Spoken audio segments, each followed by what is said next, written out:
The second type of damage that I want to speak about is chemical damage. Chemical damage, as the title suggests, is damage that is caused by the use of a chemical.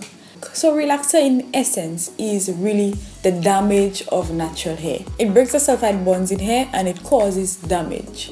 If you intend to have a relaxer, then it is intentional damage. It is controlled damage.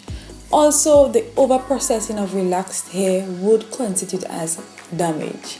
Now, for most of my viewers, this would not apply because you do not relax your hair. However, some naturals believe that it is okay to texturize the hair, and some of you may experience damage as a result of that because texturizer is just a milder form of relaxer. The type of hydroxide used in a texturizer is just slightly milder than the hydroxide used in a relaxer, and so this is why you get less straight results.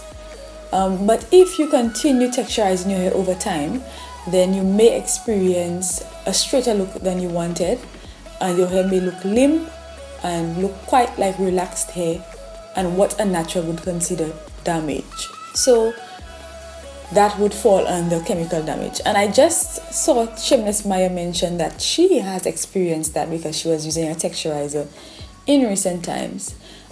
Pretty much when you're using a texturizer, guys, what happens is that you cannot control how your hair would react. You cannot really measure the results that you're going to get because it's breaking down the disulfide bonds in your hair. Continually over time, you might see that your hair would get straighter and straighter because you cannot measure how long it would take to break the disulfide bonds in your hair. And another type of chemical damage which would apply to quite a few of you, my viewers, is color damage. Color damage is considered chemical damage because you're using chemicals to color your hair more than likely. If you're using bleach, you're using a permanent dye, a semi-permanent dye, that would constitute as color damage because it uses a chemical to lift the pigment from the strand. How can you protect your hair against chemical damage? Don't use chemicals. But really, that is the only way to protect your hair against chemical damage. If you do decide that you want to intentionally use chemicals, what you can do is to ensure that you're keeping abreast with your treatments, especially your elasticity and protein treatments. They would help prevent excessive damage. If you know you're going to color your hair, ensure that you're keeping up with your protein treatments after you've colored because the health of your hair would already be compromised. Also, ensure that you're keeping up with your moisture treatments because your hair would have lost a lot of its moisture.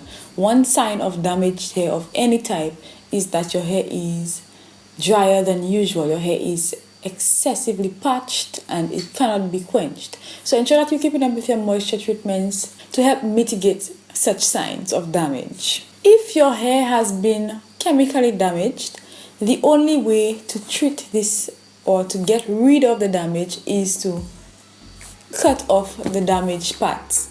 Again, your options are the big chop, and you can also transition and trim off the damaged areas over time. Also, again, your treatments would come in handy here, and they would help to protect your hair against more damage as you're growing out or as you're growing in your new growth.